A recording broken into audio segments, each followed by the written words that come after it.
This video is about the paths in the Inkscape. Before we go into the path, we're going to go to Edit menu and select the preference to pull this one up. And under the Tools, you will find the pen. And in that option, choose Last Used Style. And you can switch back to these tools' own style, but this is kind of recommended setting. For this color and the thickness of the stroke, and this is usually most convenient part. If you set the stroke to 3.780, as you can see over here, and next time when you use path, it'll set to 3.780, the last one we used. So let me go ahead and delete that part. And path can be generated using these pen button. It says draw Bezier curves and straight lines, but I will call that one pen or Bezier curves. If you click on that, and you will have 3 different mode. We'll explain all 3 of them, but in my opinion, this third one is most convenient, an easy way to generate a nice looking curve. So it's called the B-spline path. Let's go ahead and click on that. To generate a path, when using this one, you first click and release the mouse button and locate it, and it's going to generate a straight line. So just thinking about you're about to draw a triangle and click on release again. If you go to the third position, it automatically generates this nice looking curve that's a tangential to these 2 consecutive line segments in there. So just randomly I click on that third position and release, and you will see try to connect that, but it's no longer tangent to the second segment over there, but at the end it really generates a nice curve. Here's the third one, and going to the last position, if you place it over here before you click it, it automatically generates a nice curve kind of sitting inside and not necessarily touching the boundary. So I'm going to click on that part, and it generates a nice looking curve. It's really easy to generate smooth looking curve without too much of a curvature created. It's a really easy way to do that. And you can go and click on this node button, and you can further edit if you want to make changes to that. So go to edit button, and it still shows you that rectangular structure. So in my opinion, this should be actually classified into as an object within the path. This one and next one I'm going to show you is actually considered as an object. So let's keep that in mind. And by clicking on the node and change that, you can change the shape a little bit, but it's I think it's easy to understand what these nodes are doing, like this. Right, sometimes you want to create one more node here, as if we did it with 5 sides, and that can be easily done by just clicking on these, double click on this somewhere on this line segment. But if you just click on one time, it'll select this edge. It also select these 2 nodes. And then if you use this button, add one more node in between, I think it'll locate that right in the mid part in there. So now it has one more spot in there. If you move it around, and we go back to the nodal mode there again, move it around, as if there was a 5 segment to use, you can do that. But you can also go ahead and let me go ahead and create another node down here. By double click on any of these edges, it'll generate not in the midpoint, but somewhere over here. I can double click on that. It'll generate that node. Now if you pull it down, now it's going to be as if we generated with the 6 sides, polygon size. So that's pretty much what these plus and minus thing is about. If you click on one of the nodes, if you do this minus button, I think it'll delete that node and then go back to the 5 sides situation. I'll explain that the other buttons in this node edit mode using the when we're doing this regular paths, but the idea is the same, so you can apply that to these objects B-spline as well. So we will not repeat that over here. I think that concludes these path generation, B-spline path. Right, next one is this spiral path. It is more circular based path. So it starts like this, click and release, and click and release in the second button. And then if you just move, you're not dragging, your mouse clicks release. And if you just move your cursors around, it tries to create the circle. So if I click on this part over here and move it to the right side, I think it tried to, based on this circular shape, it tried to create this path. It's less intuitive than B-spline path we just did, but after practicing a little bit, you can make sense out of it by double-clicking it at the end. It concludes. Now, if you click on that nodal mode, and by clicking on that here, and you can move around a little bit to make it a little bit more not too crazy, just more smooth and easier shape in there. You can change that. And the principle of applying more nodes here, I just realized that it doesn't work here in spiral method. So you have to experiment that whether it works or not. But definitely this type of just moving these nodes around absolutely works. So that's the spiral method. Next one is the regular path. So here is a regular path over here far to the left. If you click on that, this is most free, and you can actually, there's no limitation. You can generate path any you want. So this is a truly path. Before this B-spline over here and spiral path, they're considered a rather object. Let me go ahead and actually do that. The spiral path, let me do that over here. Something like that for clicking on that. If you go to nodal path, it'll be still in that spiral path mode. But if you go to the selection mode and go to path, and this object to path, if you convert it to this regular path, and then if you go to nodal mode, these nodes are different. If you move it around, it doesn't change as before. So it's no longer spiral path object, is a regular path. So let me go ahead and delete that and show you how to actually go directly to this regular path. First one is a straight line method. If you click and release and move it around and then click over here and release again, and I realize that I'm in spiral path, so let me go ahead and change that to regular path. Apologize. Maybe I'm gonna cut it here and see. No, I'll just continue. I think it was okay. Spiral path, and click and release, and click and release here. Click and release, and one more time over here and double click, and that'll generate regular path. If you go back to the nodal edit mode, and if you click on one of them and move it around, and you can reshape this kind of segment. That's not what I meant. To click on here. If you make a mistake, it sometimes does this crazy thing. But as we learn more about these nodes here, you will understand. All right. Or if you go ahead and click on the last one and place it over at the very beginning part, maybe you can close it up, maybe not.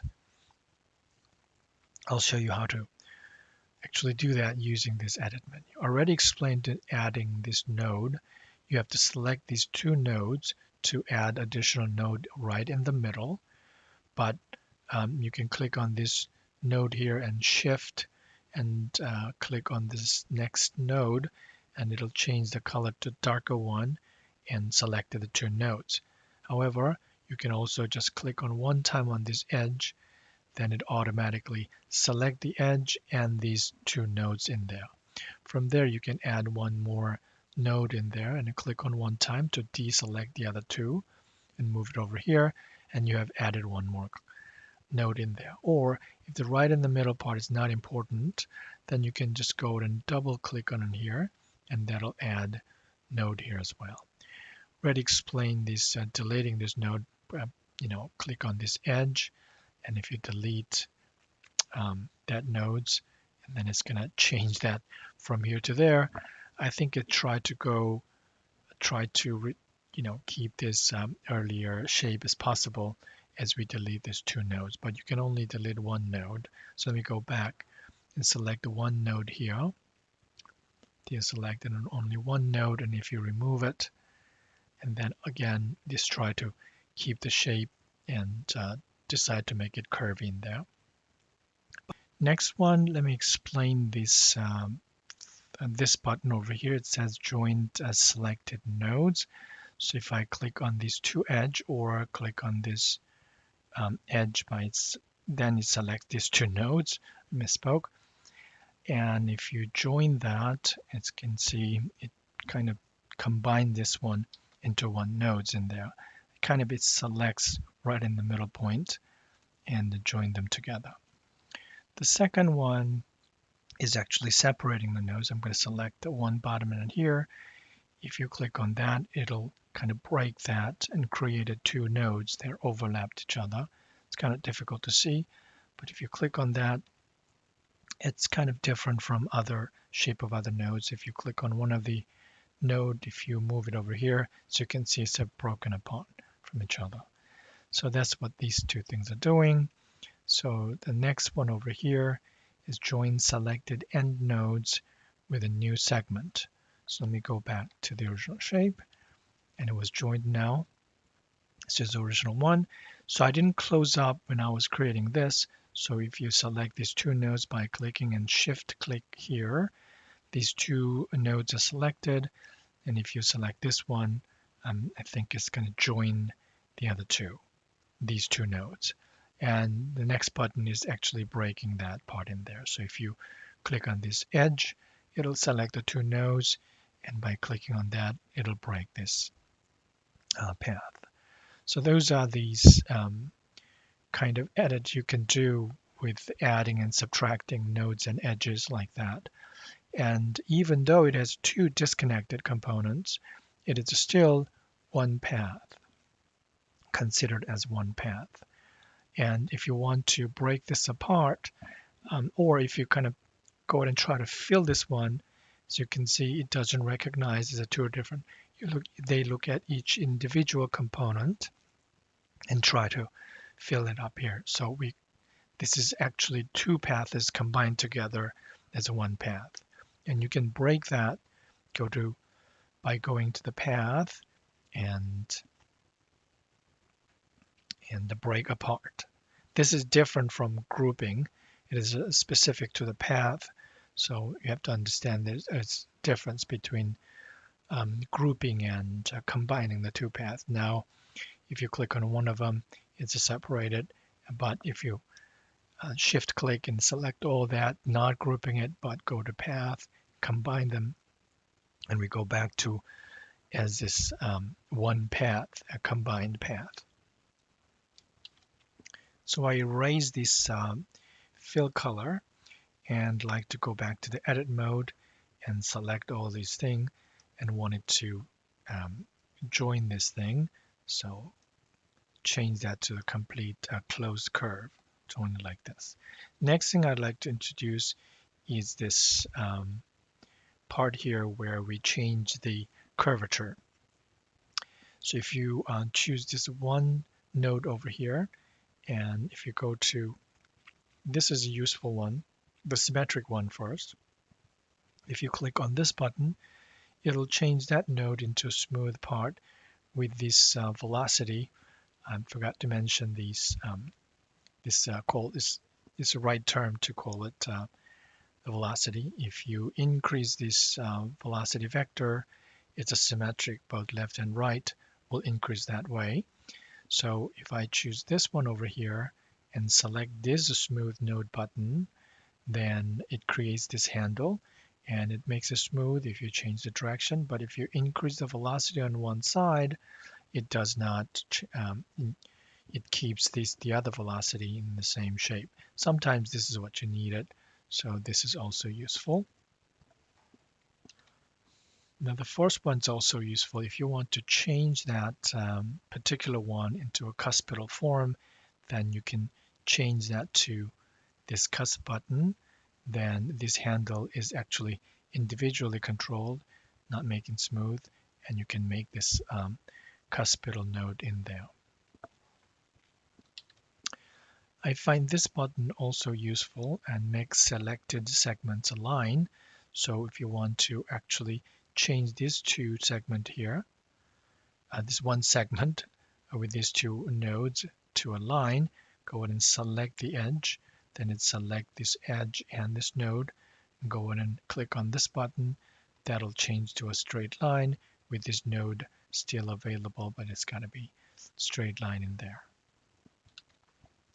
Now let me introduce how to generate the path directly using these curvy lines. So delete that. I'm going back to this pen option, and by clicking a release, we could generate this type of shape, the straight line segment. And by clicking and drag, you can create this curve directly. First, clicking in here and do not release, and drag it somewhere there and determine this as a velocity vector. If you release it from here and do not, and then move your cursor, you can see there's this velocity vector is determined. So if you click on it here and do not release and drag, and you're generating another velocity vector, continue over there and do it one more time. And I'm going to close it over here like this and click one time. And then it's going to close if you click on the initial point. Now go back to the initial, the nodal button there, and you can see that it has this initial vector. And if you decrease it, you can see it's got to go to that using a certain degree of a curve, and its initial velocity determines how this curvature of this one looks like. And this is, I think, is automatically symmetric nodal in here. It's not, but you can change that to the symmetric smooth nodal and nodes. Then you can decrease it and create the shape. And if you want this one perfectly smooth, then click on that and choose this node to make it smooth, or symmetric node, and create a smooth shape. Sometimes this is needed when you have to edit and really with a fine detail.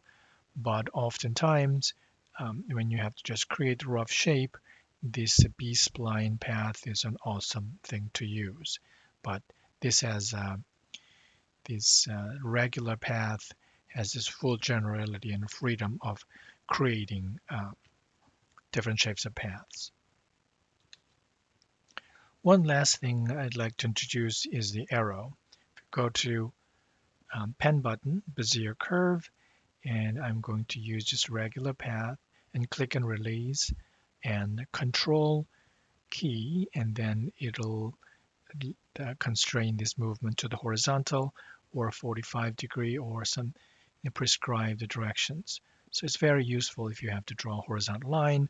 So double click down here and it creates a stroke. Now I have this fill and stroke dialog ready.